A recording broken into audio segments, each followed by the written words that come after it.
మరణాత. దేవుని వాక్యమును మనము ధ్యానించక ముందు కొన్ని విషయములను తరచి చూద్దాం. అవేవనగా చూడండి, ఈ వారంలో దైవజనుని జ్ఞాపకార్థ కూటము జరగనై ఉన్నది. ఆ దినమందు మనము మరి ఒకసారి కలుసుకొని రెండవ శనివారము పండుగ దినమందు దేవునిని మహిమపరచుకుందాము. ఆ పండుగ ఎవరికి చెప్పండి? శ్రమలున్న వారికి. కాబట్టి ఆ పండుగ పేరు శ్రమల పండుగ. సంతోషం. కాబట్టి మరి ఒకసారి దేవుని వాక్యమును ధ్యానించక ముందు ప్రార్థన చేసుకుందాం. మోకరించి రెండు చేతులు జోడించి ప్రభు వైపు చూస్తూ, ప్రభువా మాకి ధన్యత ఇచ్చి గడిచిన సంవత్సరమంతా కాపాడి మా శ్రమలలో, ఇబ్బందులలో, నిందలలో, అవమానములలో మమ్ములను ధైర్యపరచి దీవించినందుకు వందనములు.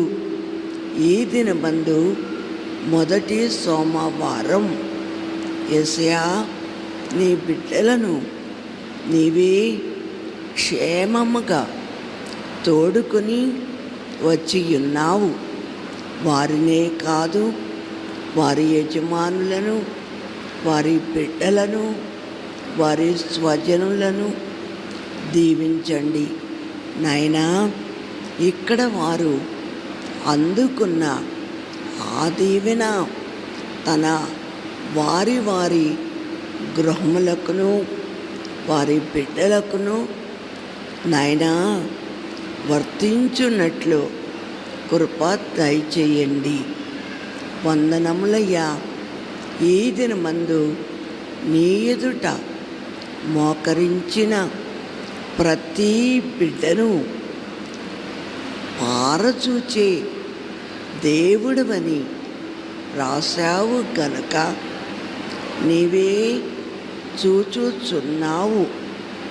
అంత మాత్రమే కాదు, నరులు పైవేశ్యమును చూస్తారు, కానీ నీవు అంతరంగమును చూచే దేవుడవు గనక మేము చెప్పుకొన్నవి, చెప్పుకోలేనివి నీకు బాగా తెలుసు.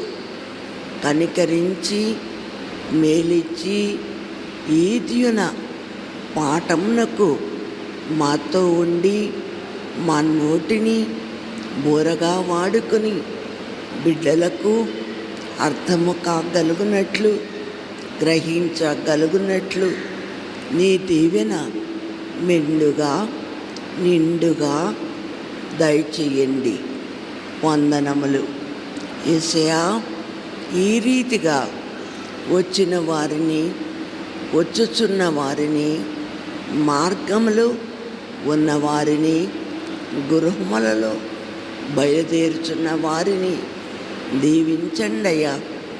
మా ఆత్మీయ తండ్రి, దైవజనులు గేటు వద్దనే ఉండి మమ్మలను, మా ప్రయాణమును ఎరిగి ఉన్నారని మా నమ్మిక, అలాగే మా విశ్వాసం.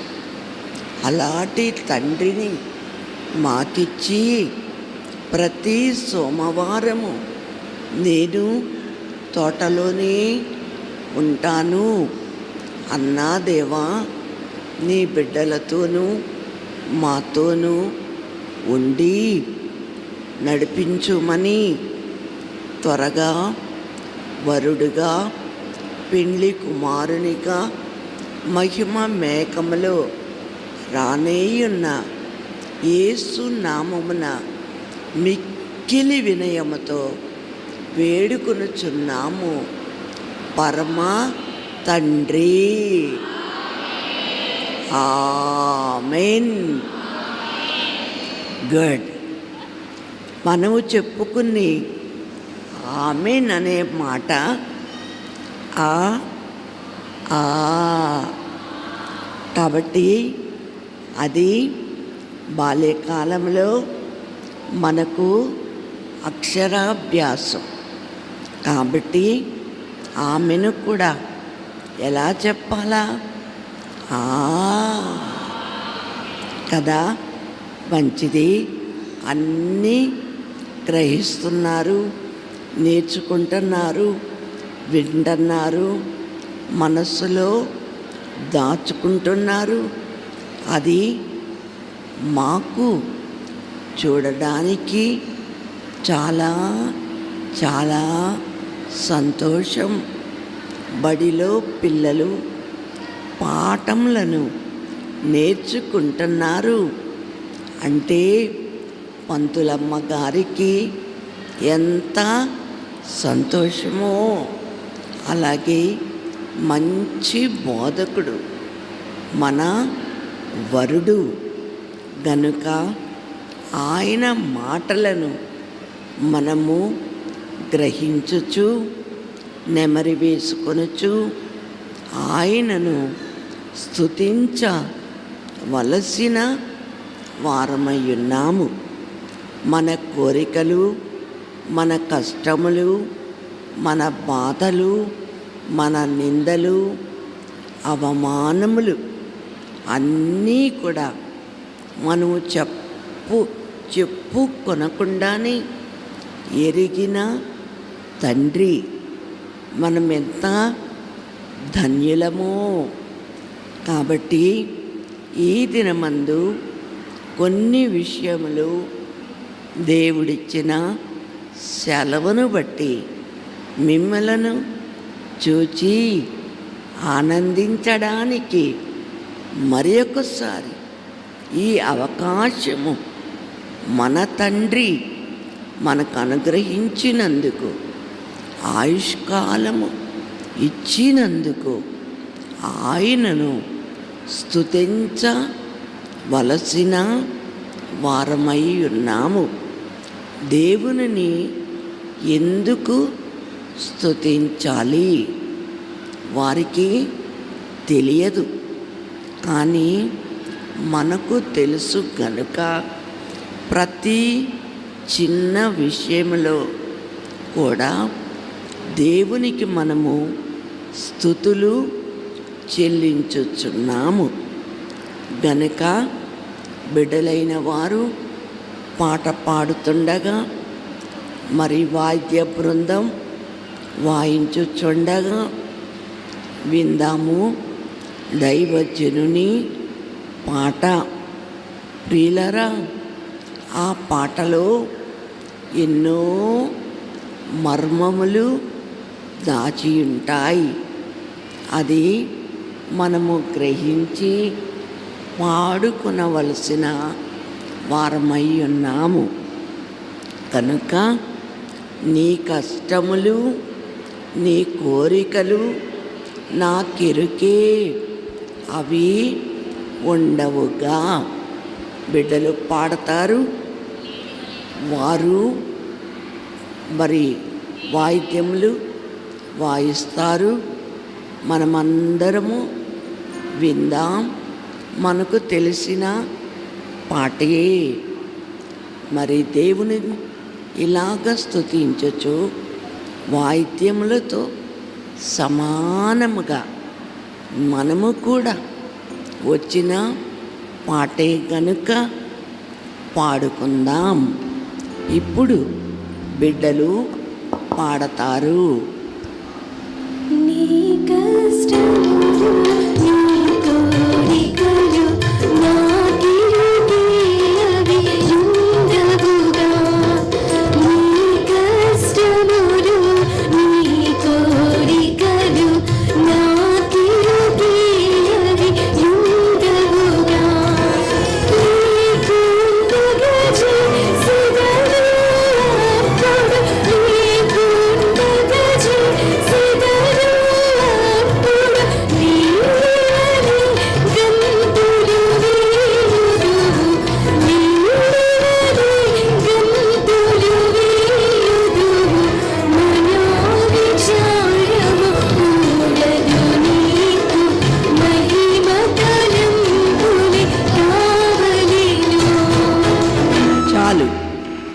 చాలా చక్కని పాట.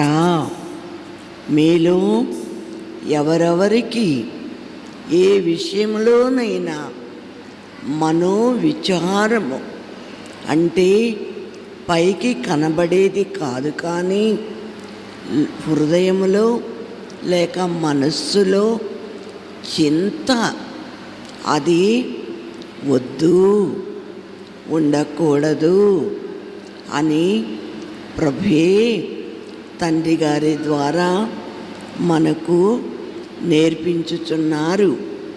గనుక ఆ పాటలో ఉన్న మర్మమేంటి? నీ కష్టములు, నీ కోరికలు నాకు ఎరుకే, అంటే నాకు తెలుసు.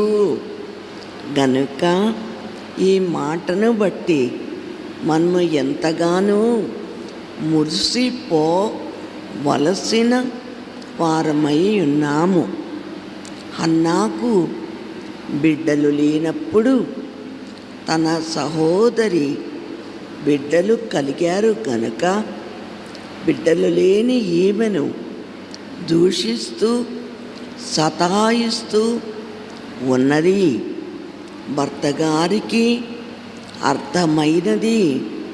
ఎందుకు నీవు విచారముగా ఉన్నావు? భోజనము మానివేశావు. బిడ్డలు లేరనా? నేను 10 మంది కుమారుల కంటే శ్రేష్ఠుడను నీకున్నాను అని తనను ప్రేమించిన దానికంటే హన్నాను మరి ఎక్కువగా ప్రేమించుచున్నారు. అది మనము ఎరిగిన వారము. గనుక ఆమె నోరు విప్పి ఏమీ యజమానికి చెప్పలేదు. ప్రియులారా, షిలోహు దేవాలయమునకు వెళ్ళి మనస్సులో ఉన్న విచారము ఇతరులకు ప్రక్కవారికి తెలియకుండా పెదవులు కదులుచున్నవి, కానీ ఆ బాధ, ఆ భాష ఎవరికీ అర్థము కాలేదు. అలాగున యాజకుడు అడిగాడు, అమ్మా, ఎంతవరకు దుఃఖముఖివై ఉంటావు అన్నారు. ఆ మాట తనకింకా కొంచెము పట్టునిచ్చింది. తన మనసులోనిది తెలియచేసింది. అప్పుడు దేవుడు విని ఆమె అక్కర తీర్చి శ్రేష్టమైన బిడ్డను తనకు అనుగ్రహించి తన గర్భములో వేసి ఆనాటి ప్రజల యొక్క ఆశ, కొదువ, అలాగే దేవుని యొక్క ఆశ నెరవేర్పు కలిగింది. ప్రియులారా, దైవజనులే చెప్పారు, ఆనాటి కాలంలో దేవునికి ఒక మనిషి కావాలి. అతడు ఏమై ఉంటాడు? తన కొరకు నిలవబడి ప్రవక్తగా ఉండాలి. ఆ ఆశను బట్టి దేవుడు ఎదురు చూస్తుండగా కన్నీరు కార్చే తల్లి కావాలి. కనుక దేవుని యొక్క కోరికను బట్టి ఈ హన్నా దుఃఖముఖి అయి ఉన్నది. అంటే విడవకుండా ఏడుస్తున్నది. అప్పుడు అడిగారు, ఎందుకమ్మా అన్నారు. అయినా చెప్పలేదు. ఒక్క మాట చెప్పింది. చదవండి. హన్నా, అది కాదు నా ఏలినవాడా, నేను మనోదుఃఖము గలదాననై ఉన్నాను. నేను ద్రాక్షారసమునైనను మద్యమునైనను పానము చేయలేదు గాని నా ఆత్మను యెహోవా సన్నిధిని కుమ్మరించుకొనుచున్నాను. అప్పుడు ఆయనేమన్నాడు? యాజకుడు అంతట ఏలి, నీవు క్షేమముగా వెళ్ళుము, ఇశ్రాయేలు దేవునితో నీవు చేసుకొనిన మనవిని ఆయన దయచేయును గాక అని ఆమెతో చెప్పగా, ఆమె అతనితో, నీ సేవకురాలనైన నేను నీ దృష్టికి కృపనొందుదును గాక అనెను. తరువాత ఆ స్త్రీ తన దారిని వెళ్ళిపోయి భోజనము చేయుచు నాట నుండి దుఃఖముఖిగా నుండుట మానెను. అది మనకు అవసరమైన మాట. ఆ అంశమును మన దైవజనులు మనకర్థమయ్యేటట్లు మనోవిచారము కూడదు నీకు, వద్దు నీకు. అది ఎంత గొప్ప శ్రమైనా, నిందైనా, అవమానమైన, సూటిపోటి మాటలైనా నీవు దుఃఖపడద్దు. నాకు తెలుసు యాజకుడు ఇచ్చిన దీవెన. ఏమన్నారు? ఇశ్రాయేలు దేవుడు. అది చూడండి, తన ప్రజలంటే ఆయనకు ఎంత మక్కువ లేక ప్రేమ. అలాగే మనలను చూచినప్పుడు కూడా మనము బైబిల్ మిషన్ వారము, దైవజనుని పిల్లలము, మనకున్న ఆధిక్యతను బట్టి దేవుడు మనల్ని కూడా చూచి, మనము ఇన్ని బాధలున్నా ఆయన సన్నిధికి వస్తున్నాము కనుక ఆయనకెంతో సంతోషం. ప్రియులారా, ఈ దినమందు ఆనాటి నుండి భోజనము చేయొచ్చు. చెప్పండి. దుఃఖముఖిగా ఉండుట మానెను. అది మనకందరికీ అవసరమైన వాక్యము. మీరు ఎంతమంది కన్నీరు కార్చుచు వచ్చుచున్నారు, వచ్చి ఉన్నారు. మనము అడగకూడదు. ఇంకా బాధ పెట్టిన వారమవుతాము గనుక దేవుడు వింటున్నాడు. ఆయన చేయగలరు. నేను నరులకు అసాధ్యమైనవి సాధ్యపరచగలను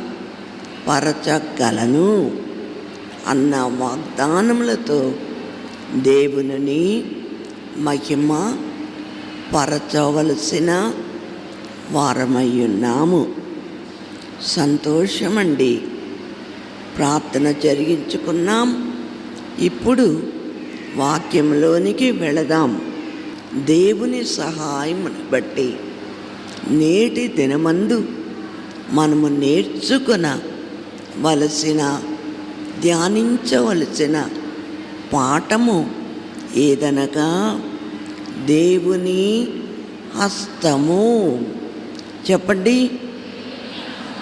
కానీ ఆయనకు 2 హస్తాలు. కానీ మనము ఈ దినమందు ఆయన హస్తమును బట్టి ధ్యానించుకుందాము. దైవజనులు ఉన్న కాలమందు ఒక తల్లి కుమారుని తెచ్చిందంట. పేరు పెట్టండి అయ్యా. అప్పుడు దైవజనులు యేసు పాదం అని పేరు పెట్టారట. ఇంకొకడుకు పుట్టాడు. ఆ బిడ్డను కూడా మళ్ళా దైవజనుని దగ్గరికి తెస్తే ఆ బిడ్డకు కూడా యేసు పాదం అని పేరు పెట్టారట. అప్పుడు తల్లి, అయ్యా, మొదటి బిడ్డకు యేసు పాదం అని పెట్టారు, ఈ బిడ్డకు యేసు పాదం అన్నారు. అడిగిందంట, మన తండ్రి మనకు ఒక ప్రవక్త, అంటే జరగబోవునవి మర్మములు మనకు నేర్పించువారు. అప్పుడు దైవజనులు చక్కగా నవ్వుతూ, అమ్మా, యేసయ్యకు 2 పాదములు కదా అన్నారంట. ప్రియులారా, అలాగున ఎవరొచ్చినా ఎవరి సమస్యలైనా మనము చెప్పుకునేవి కొన్నైతే దైవజనుని చూడగానే కొన్ని మర్చిపోతాం. వారి కండలో ఉన్న ఆ యొక్క మహిమను బట్టి భయం. కానీ తండ్రి గారు సూటిగా హృదయంలోనికి చూస్తారట. గనుక మనము మరచినవి కూడా ప్రార్థనలో దేవునికి అప్పగిస్తారు. అది మన ధన్యత. వాక్యంలోనికి వెళదాము. చదవగలిగిన వారు పరిశుద్ధ గ్రంథము తెరచి చూడండి. యెషయా గ్రంథము 41:13 చదువమ్మా.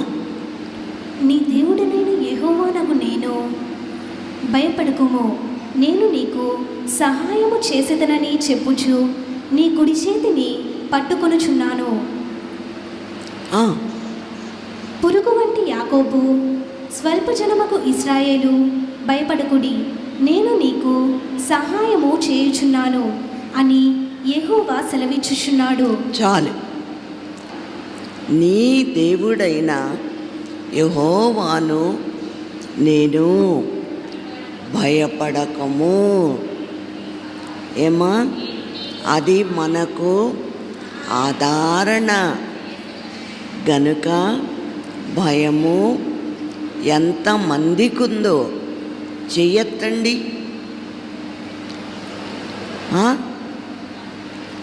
వాసనకైనా ఎత్తల. నిజమే, మీకేమొచ్చింది? ధైర్యం వచ్చింది. దేవుడు, రోషము గల దేవుడు ఆనాడు పలుకుతూ ఉన్నారు, మాట్లాడుతూ ఉన్నారు. నేను,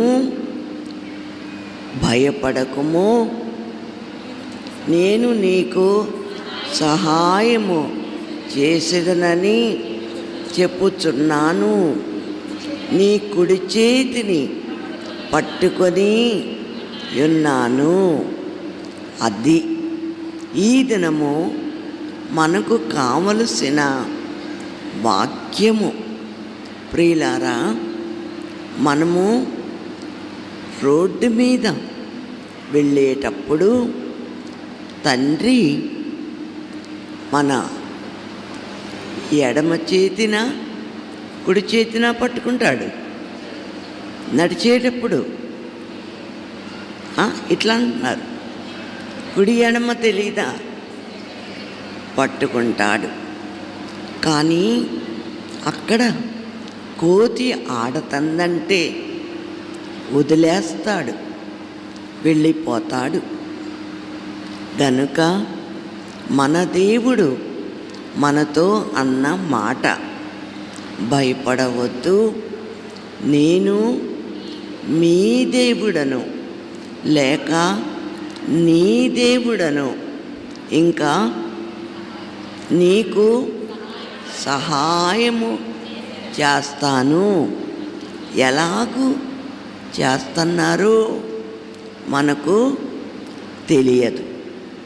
సాక్ష్యములు విన్నాము గనుక అప్పుడు వారు అన్న మాటను బట్టి నేను సహాయము చేసే దేవుడను అన్న వాగ్దానమును బట్టి ఎస్తేరుతో మొర్దెకై అంటాడు, నీవు సహాయము చేయకపోతే రాజు దగ్గరకు వెళ్ళి మా పక్షముగా లేక నీ జనుల పక్షముగా విజ్ఞాపన చేయకపోతే మాకు మరి ఒక దిక్కు నుండి సహాయము వచ్చును.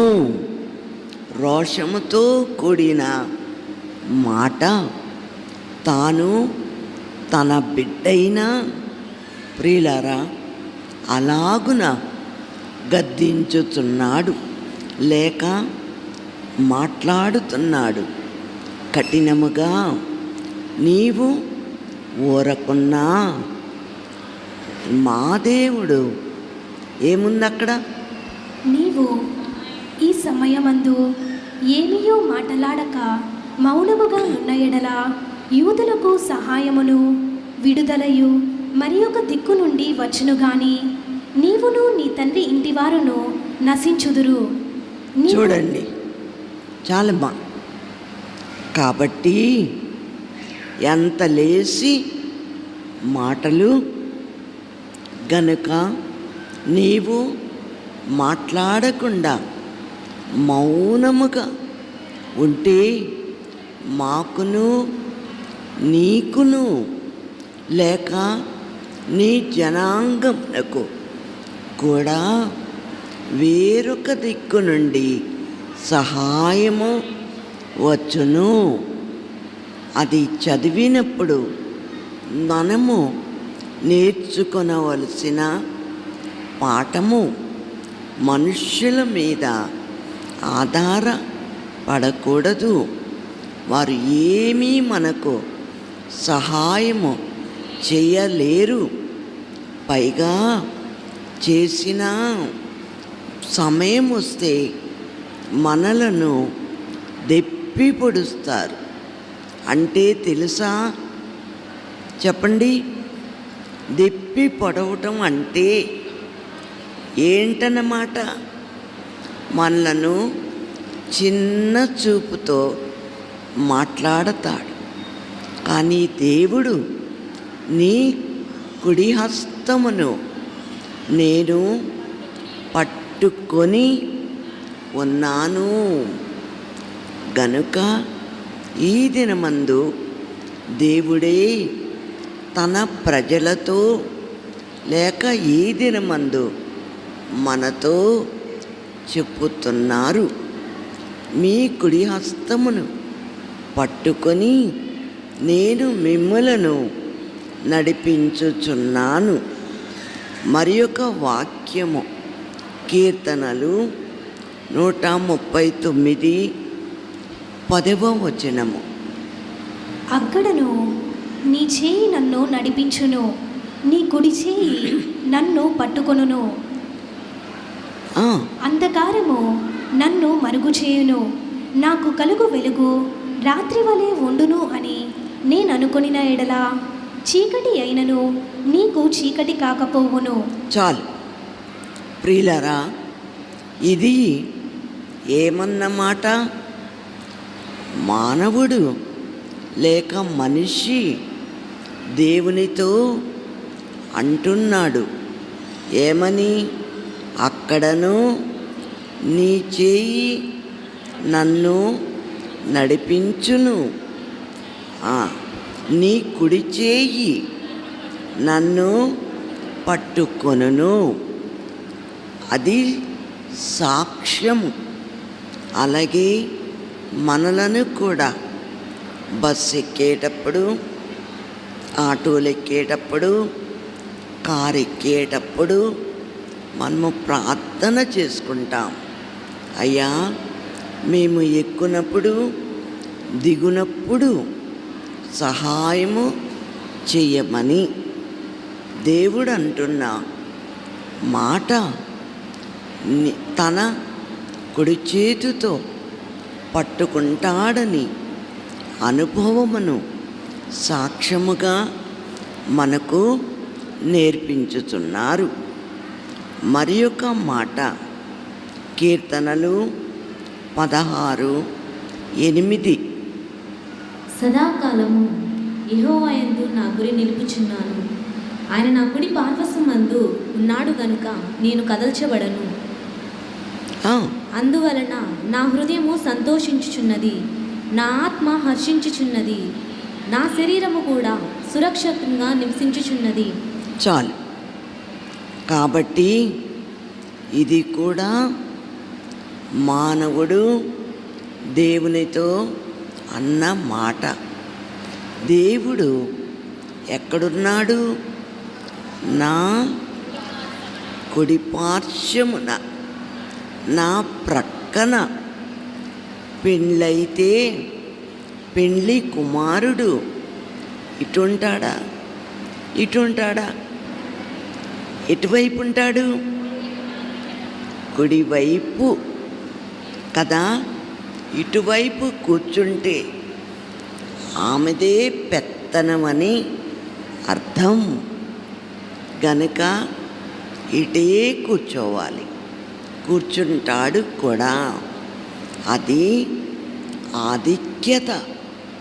పెండ్లి కుమార్తె మీద తనకున్న బాధ్యత, ఆధిక్యత మనము నేర్చుకుంటున్నాము. మన జీవితంలో కూడా అంతే. తప్పు నిలబడితే పెండ్లి సమయమందు పెండ్లి పెద్దలొచ్చి ఇటు కాదమ్మా ఇటంటారు. చూసారా? అది మనము తలపోసుకున్నప్పుడు మన వరుడైన క్రీస్తు ప్రభువు మన కుడి పార్శ్వమందు ఉండువారై ఉన్నారు. గనుక ఇంతవరకు మనము చెప్పటి కదల్చబడలేదు. అది మన నమ్మిక. చప్పట్లు కొట్టుకుందాం.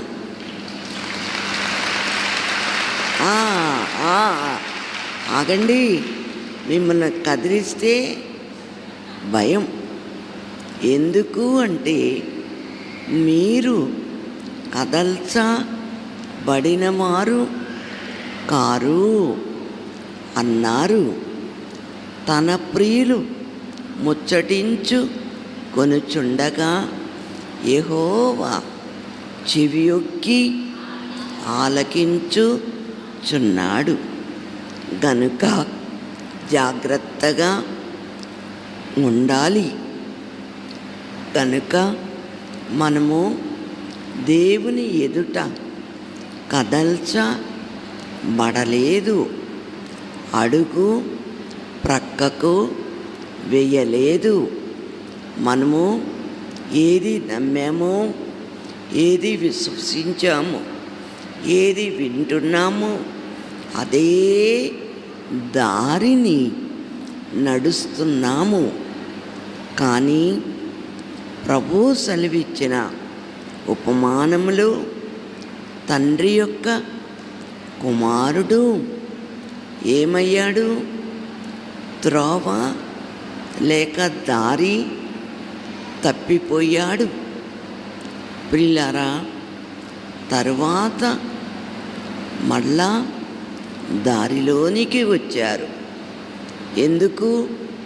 తినడానికి అన్నం లేదు, చేతిలో డబ్బులు లేవు, పెట్టేవారు లేరు. గనక తన తండ్రి ప్రేమ గుర్తుకు వచ్చి అందవికారముగా ఉన్నప్పటికీ అదే స్థితిలో దేవుని దగ్గరకు లేక తండ్రి దగ్గరకు ఆ చరణం పాడండమ్మా. త్రోవ తప్పి తిరుగుచుండా నన్ను దిద్దుము చిన్న ప్రాయము.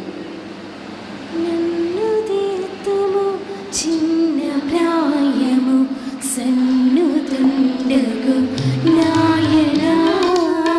నన్ను దిద్దుము చిన్న ప్రాయము సన్నుతుండగు నాయనా.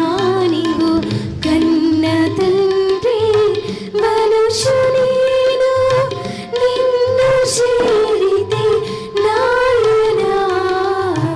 నన్ను దిద్దుము చిన్న ప్రాయము సన్నుతుండగు నాయనా. చరణం. దూరమునకు త్రోవ తప్పి లేదా చాలమారులు తప్పిపోతిని మేలుగానక నాయనా. చాలమారులు తప్పిపోతిని మేలుగానక నాయనా. చాలమురలా నాలకించుము చాలిగలనా నాయనా. నన్ను దిద్దుము చిన్న ప్రాయము సన్నుతుండగు నాయనా. మనము కూడా ఆయా సమయములయందు దారి తప్పేవాళ్ళము. కానీ గ్రహించుకొని దేవుని ప్రేమను జ్ఞాపకము చేసుకొని మళ్ళా మన తండ్రి దగ్గరకు రావలసిన వారము. ఆనాటి కాలంలో పెద్దయ్య గారు ఉన్నప్పుడు ఒక అమ్మ దారి తప్పింది అంటే తోటకు వచ్చింది, ప్రార్థన చేసుకుంది, దేవుడు దీవించాడు. ఈలోగా సాయంకాలం అయితే స్త్రీలు అరుగుల మీద కూర్చొని పనికిరాని మాటలు చెప్పుకుంటూ మల్లెపూలు అల్లుకుంటున్నారంట పెట్టుకోవడానికి. చూచింది సాతానుడు. ఆమెకేమి ఆలోచన కలిగించాడంటే, ఆ రోజుల్లో నేను ఇలాగే మల్లెపూలు కట్టుకొని పెట్టుకునేదాన్ని. ఇప్పుడు అవేమీ లేవు, పెట్టుకునే అర్హత కూడా పోయింది. ప్రియులారా, అలాగున సాతానుడు మనకు తెలియకుండానే గుసగుస స్వరముతో మన చెవిలో ఊదుతాడు. అవి మనము గ్రహించాల. పలుకును మాటను బట్టి పారద్రోలుము పారిపోవును. ఎలాగొస్తాడట? వెలుగుదూత వలె. మన దైవజనులు మనలను జాగ్రత్త పరచుచు మెళకువగా ఉండుటకు గాను సాతాను యొక్క తంత్రములను మనకు నేర్పిన వారై ఉన్నారు.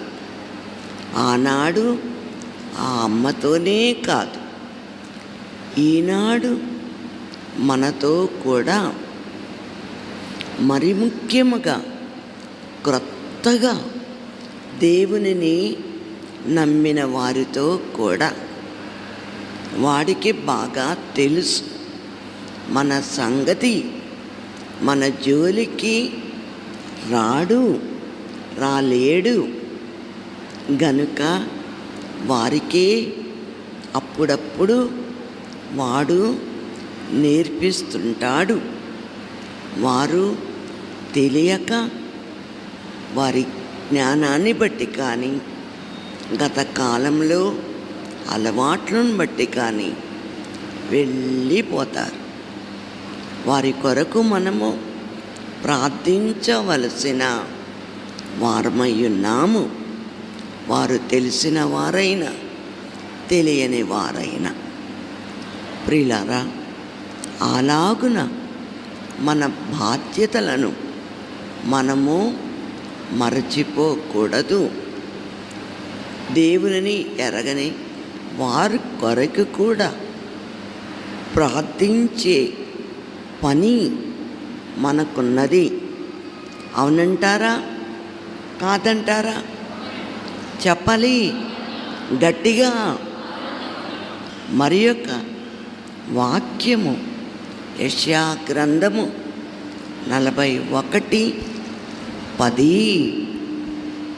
బూది గంధముల నుండి నేను పట్టుకొని దాని కొనల నుండి పిలుచుకొనిన వాడా, నీవు నా దాష్టవనియు నేను నిన్ను ఉపేక్షింపక ఏర్పరచుకొంటిననియు నేను నీతో చెప్పియున్నాను.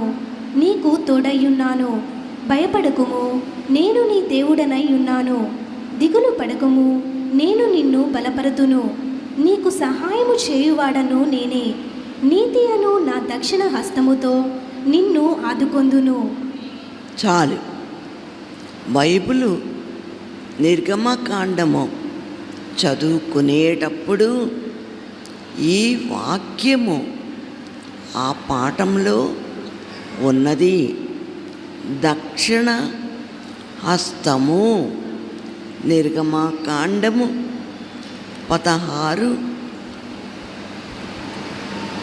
16 దేవుడే చెప్పుచున్నారు, వివరిస్తున్నారు. దక్షిణ హస్తము అనగా కుడి చేయి. నిన్ను పుట్టించిన వాడను నేనే. నిన్ను కలుగచేసిన వాడను నేనే. దిగులు పడకము, భయపడకము, నేను నీకు సహాయం. చదవండి అమ్మ, నువ్వు చదువు.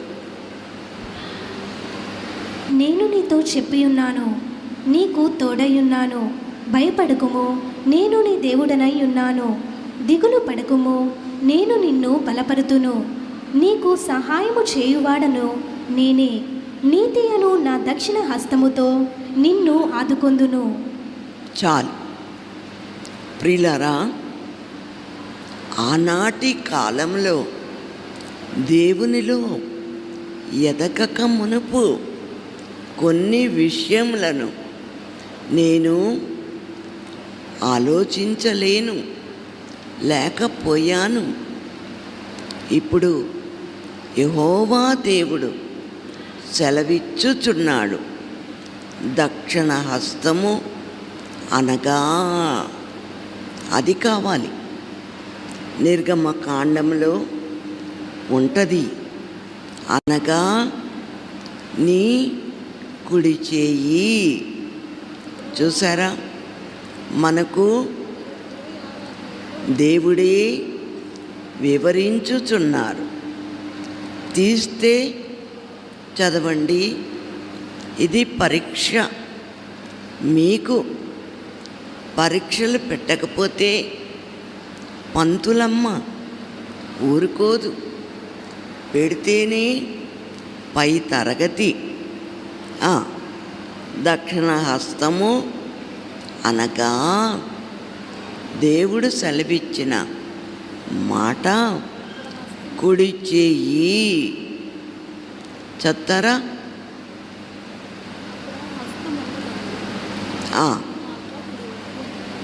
సరే, పోనీ హస్తము లేకపోయినా ఏమనుంటుంది? దక్షిణము అనగా కుడి చెయ్యి. ఈ దిన మన ధ్యానాంశం కూడా అదే. మన విశ్వాసము, మన కలవరింపు ఈ పాటలో పాడుకున్నాం. చాలా సంతోషం. ఒకానొక దినమందు ఒక అమ్మకు సాతాను పట్టింది. అప్పుడు ప్రార్థన చేస్తుంటే, శిలోముద్ర వేస్తుంటే, నా గొప్పతనానికి నేను చెప్పడం లేదు సుమా, వాడి కార్యాలు ఎలాగుంటాయి.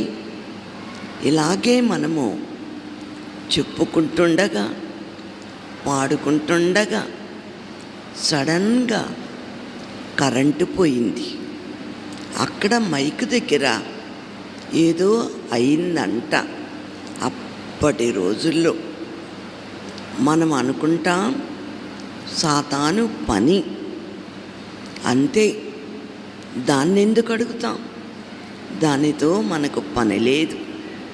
అప్పుడు సాతానుడొచ్చి అన్నాడు, మీ పనిని పాడు చెయ్యాలని ఆ మైకు గదిలోనికి వెళ్ళాను, వైర్లు ఊడదీశాను. మనకి తెలుసా? కొంచెం తెలుసు. వాడు ఉన్నది చెప్పాడు. వాని కార్యములు అలాగే ఉంటాయి. తండ్రి గారు అన్నట్టు మనము మన కుటుంబమునకు, యజమానికి, బిడ్డలకు అన్నం వండగానే ఆ కుండ మీద సిలువ గుర్తు వెయ్యాలట. లేకపోతే వాడొచ్చి కన్నేశాడంటే ఏమవుద్ది? పాసిపోద్ది. అన్నం మనకు అర్థము కాదు. గనుక వాడి కన్ను పడకుండా ఉండాలంటే మనము శిలువ ముద్ర వెయ్యాలి. ఇంకొకటి, మంచము చుట్టూ, బిడ్డల మంచము చుట్టూ శిలువ ముద్ర గాలిలోనైనా వెయ్యాలి. అది మనము నేర్చుకోవలసింది. ఉపమానంలో కూడా చెప్పుకుంటున్నాము. అది వేస్తే వాడు దగ్గరకు రాలేడు. భయం. మన దగ్గరకు వచ్చిన ఒక బాబు 11 ఏళ్ల వయసులో బాబాయ్ గారితో సమానముగా పెంచబడిన బాబు రమ్మన్నాను. పోయిన వారం రాలా, ఈ వారం కూడా రాలా. పోనీలేండి, తన పనిలో ఉంటాడు. ఒకరోజు అన్నాడు, వాడి కుటుంబము మొత్తానికి చేతబడి చేశారు. ఆ యొక్క శక్తులను బట్టి వాడికి ఎక్కువ బలహీనత వచ్చింది. తల్లి, అప్పటికి తండ్రి లేడు, చనిపోయాడు. ఆమెకు కూడా చెవులు వినబడవు. పెద్దయ్య గారు నేను పాకాలో ఉన్నాం. తెచ్చింది, అమ్మా వీడికున్న బలహీనతను బట్టి మాకు అర్థము కాక ఇక్కడికి తెచ్చాం. బతికుంటే తీసుకెళ్తాం, చచ్చిపోతే పారేస్తాం అని వదిలేసి వెళ్ళింది. దేవుని కృపను బట్టి, దైవజనుని మాటను బట్టి, ప్రార్థనను బట్టి కోలుకున్నాడు. ఆనందరావు ఇంకిక్కడెందుకు, బేతుల గృహానికి వెళ్దాం రమ్మని ఆ చిన్న వయసులో పిలుచుకొని వచ్చాను. వచ్చి బాబాయ్ గారు పాప లలితమ్మ గారి దగ్గరికి వెళితే వాడు చాపేసుకొని పండుకునేవాడు. యథార్థవంతుడు, నమ్మకమైన వాడు. ప్రియులారా, అలాగుండగా వాడు చెప్పిన మాట ఇప్పటికి కూడా ఊపాలని పండ్లు అందకపోతే ఏం చేస్తాం? కొమ్మని చెప్పండి, ఊపుతాం, రాల్తాయని. అలాగూ ఊపేదట. అయితే ఎప్పుడైతే బేతేలు గృహమునకు వచ్చి శిలముద్ర వేసుకొని ఉన్నాడో, వాళ్ళ ఇంటికి ఎప్పుడైనా వెళితే అమ్మా నాన్న దగ్గరకు కాకానే వెళితే దయ్యం అంటదట, నీవు బేతేలు గృహమునకు వెళ్ళి ముద్ర, శిలువ ముద్ర వేయించుకొని వచ్చావు, నీ దగ్గరకు నేను ఎలాగ రాను? ఎంత చిత్రమో చూడండి. ఆ ముద్రలో ఎంత పవర్, సాతానుని హడలించే పవర్. ఒకసారి వేసుకోండి. గుడ్, చాలు. గనుక తండ్రి గారు అన్నట్టు నరుల కంటికి నల్ల రాయైన పగిలిపోద్దంట. బాబోయ్, చూసారా? పురకాలపు సామెత. మరి ఒక వాక్యమును చదువుకుందాం. యెషయా గ్రంథము 45:1. అతని పక్షమున జనములను జయించుటకు నేను అతని కుడి చేతిని పట్టుకొని ఉన్నాను. నేను రాజుల నడికట్లను విప్పెదను, ద్వారములు అతని ఎదుట వేయబడకుండా తలుపులు తీసేదను అని యెహోవా తాను అభిషేకించిన కోరేషును గురించి సెలవిచ్చుచున్నాడు. చాలు. ఎవరి గురించి చెప్పండమ్మా, సరిగ్గా చదువు, నెమ్మదిగా. యెహోవా తాను అభిషేకించిన కోరేషును గురించి సెలవిచ్చుచున్నాడు.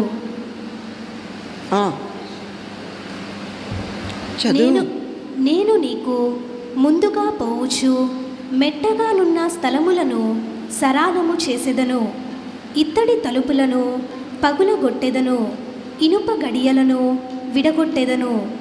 చాలు. యెహోవా యొక్క బలము, శక్తి ఎంతైనది పాఠంలో చదువుకుంటున్నాము. గనుక మనము కూడా విన్న మాటలను బట్టి వాక్యమును ఆధారము చేసుకొని మనము దృఢపడి బలపడి ఆయన మీద ఆధారపడి ఏం చేయాలా? ముందడుగు వేయాలా? శోధనలు పాడండి, యేసుతో టీవీగా. శోధనలు మనల చుట్టి వచ్చినా, సాతాను అంగులెన్ని తగిలినా, శోధనలు మనల చుట్టి వచ్చినా, సాతాను అంగులెన్ని తగిలినా, భయము లేదు మనకిక ప్రభువు చింతనందుము, భయము లేదు మనకిక ప్రభువు చింతనందుము, యేసుతో టీవీగాను వినదను, యేసుతో టీవీగా. ఆగండి, చాలు. ఏళ్ళను గదిలిచ్చినా వాళ్ళను గదిలిచ్చినా ఆపలేం. చక్కని పాటలు చదువుకున్న రోజుల్లోనే మాకు అసెంబ్లీకి ముందు బోర్డుల మీద పాటలు వ్రాసేవారు. స్టాల్ స్కూల్లో, క్రైస్తవ పాఠశాలలో బోర్డు మీద ఉన్న పాట చూస్తూ పాడుకున్న మీదట ఒక పంతులమ్మ వాక్యం చదవాలి, ఇంకొక పంతులమ్మ వాక్యం చెప్పాలి. అంతే. ఆ తర్వాత బెల్లు కొడతారు, గంట కొడతారు. ఎవరి తరగతికి వారు వెళ్ళిపోయేవారు. అప్పుడు నేర్చుకున్న పాట ఇది. మీరు పుట్టలేదులే అప్పటికి, నేను పుట్టాను గనుక ప్రియులారా, ఎంత ధీమాతో కూడిన మా పాట అంటే, ధైర్యముతో కూడిన పాట. భయము లేదు మనకిక, ప్రభువు చెంతనుండగా, ప్రక్కనుండగా. చూడండి ఆ భక్తుడు ఎంత బాగా వ్రాసి ఇచ్చాడో. మనము నేటి కాలము వరకు పాడుకుంటున్నాము.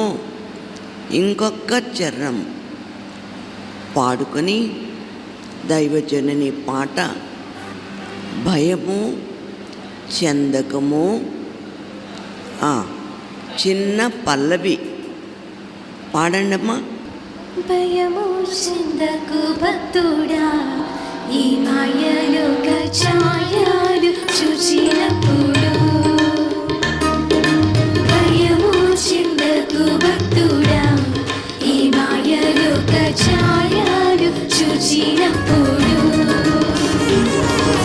భయము చెందకు నీవు, దిగులు చెందకు నీవు.